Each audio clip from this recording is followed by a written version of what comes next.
she's a whore. I know she like it for me. I'm a fire like Aladdin on a pussy golden blessing. Why she did it? Cause she lied. What we do here is so discreet. If you ask me, I know nothing. She's something on my dick. I know she like it cause she lied.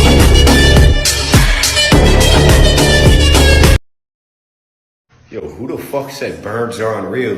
Then what the fuck are these, huh? You telling me these aren't real?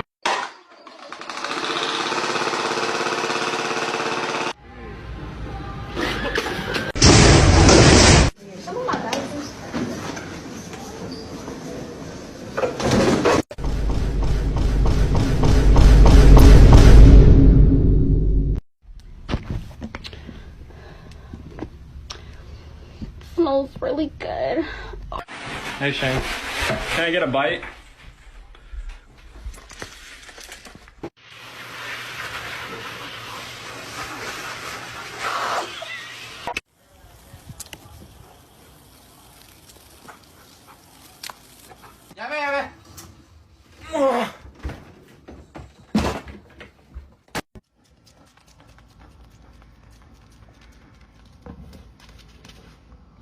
Whenever you buy a used car, always pay attention to the gaps in the door.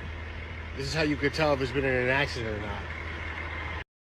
In today's video, we will be going through the story of Yoriichi Tsugikuni, the first breathing style user and the strongest demon slayer ever. Yoriichi and his twin brother, Michikatsu, were born into the Tsugikuni clan within the middle of the Sengoku period, a time when twins were considered to be an extremely bad omen. Yoriichi in particular was born with an odd birthmark on his forehead, which caused his father to declare that he would kill him. However, their mother flew into a rage and stopped him. It was eventually agreed upon that Yoriichi would be sent to a temple to become a monk when he turned 10 years old. Despite their father's belief that the mark was bad luck, it actually granted Yoriichi incredible physical prowess and the ability to see the bodies of living things in transparency. Yoriichi grew up very differently from Michikatsu, being given much poorer food and education than his brother, and confined to a small 3-tatami room away from the rest of the house. He never spoke and was thought to be deaf as a result. His mother subsequently made him Hanafudu charm earrings in the hopes the gods would bless him with the ability to speak. He also was frequently seen clutching his mother's side. Because of this, Michikatsu found him pitiful. Still, his brother often snuck behind their father's back to see Yoriichi, even giving him a handmade flute as a gift to comfort him. One day, when he was 7, Yoriichi smiled and spoke for the first time, declaring his intent to become a samurai, like his brother, after watching Michikatsu practice sword swings, startling him. However, Michikatsu was dismissive of this sentiment, as it was well known that Yoriichi would be sent to the temple when he turns 10. Still, one of their father's men tasked with training Michikatsu decided to humor Yoriichi, showing him a simple stance.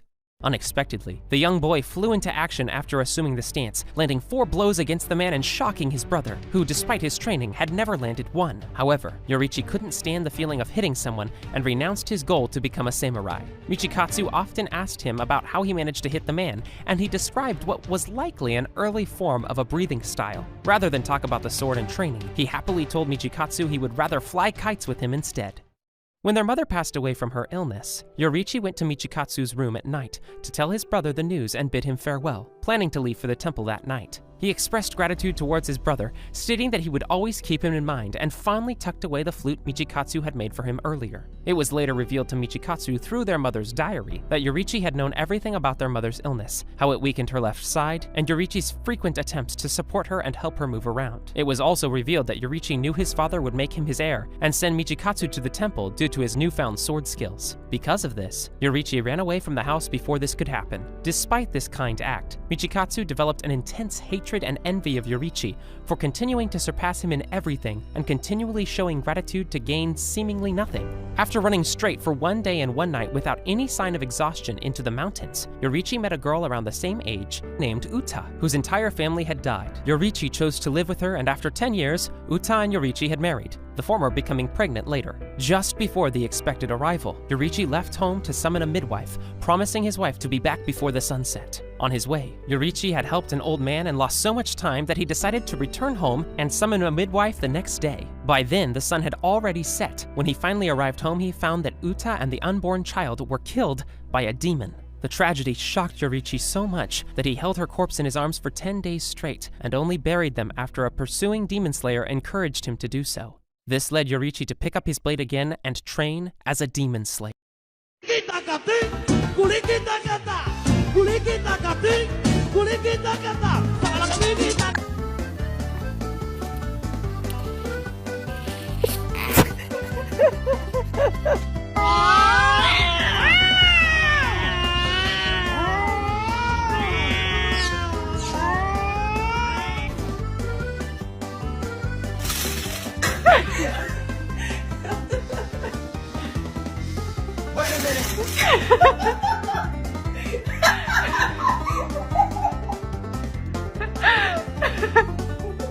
Look at this idiot.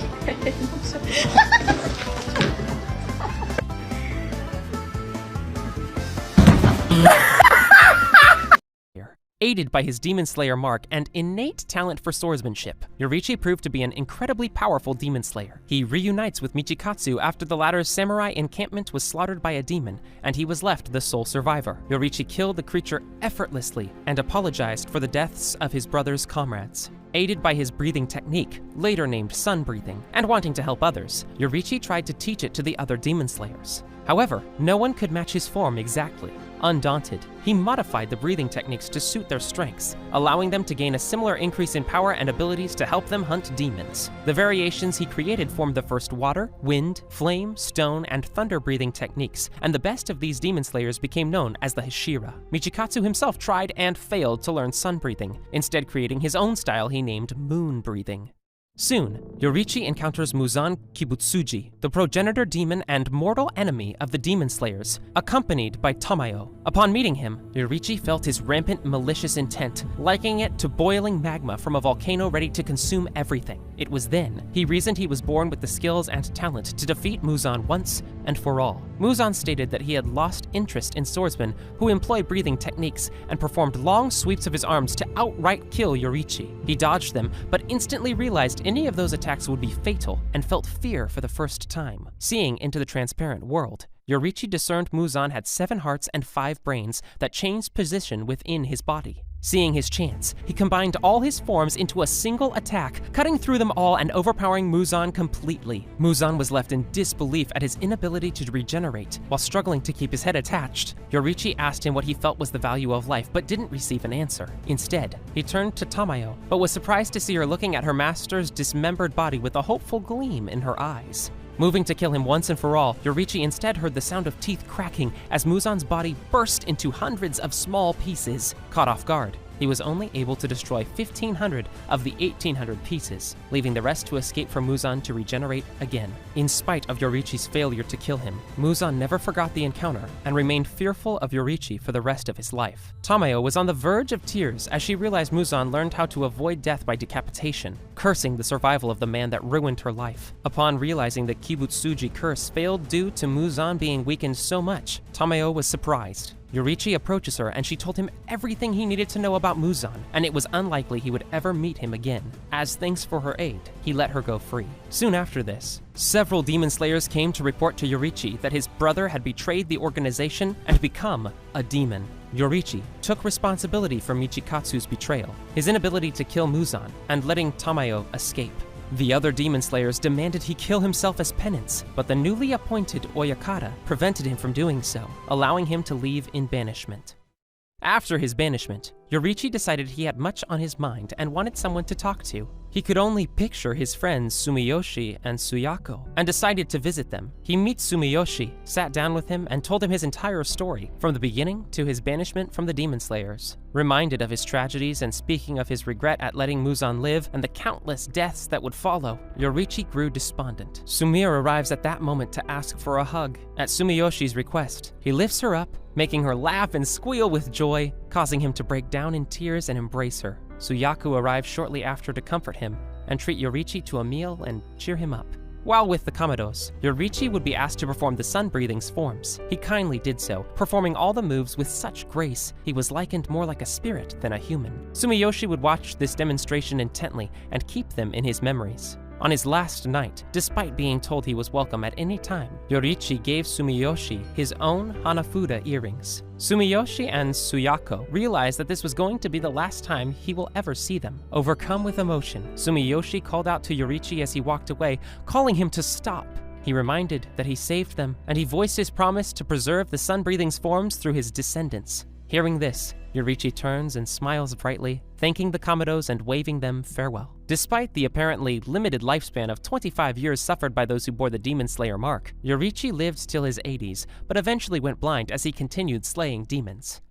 On the last day of his life, he would personally confront Michikatsu, now known as Kokushibo, and Muzan's strongest lieutenant as upper rank 1 of 12 Kizuki. Devastated at what his brother had become, he cried, and Kokushibo could only show disgust that his younger brother was old, but still alive despite having the mark. In spite of his love for him, Yoriichi knew he had to kill him and prepared to strike. Kokushibo's disgust turned to fear upon seeing that Yoriichi still was the same capable and powerful warrior from before. He told his brother when he was to attack and soon struck, slicing through his neck without Kokushibo able to even draw his blade. Angered at being surpassed again, Kokushibo waited for the next attack. Unfortunately, it never came. Yoriichi passes from old age untouched. Angered that his one chance at a fair battle is gone, and the man who nearly killed Muzan and him is now dead and undefeated forever, Kokushibo would strike at his brother's corpse in scorn, only to realize Yoriichi carried the flute he gifted to him when they were both still children. Unable to sever his connection with Yoriichi, Kokushibo took the split flute and carried it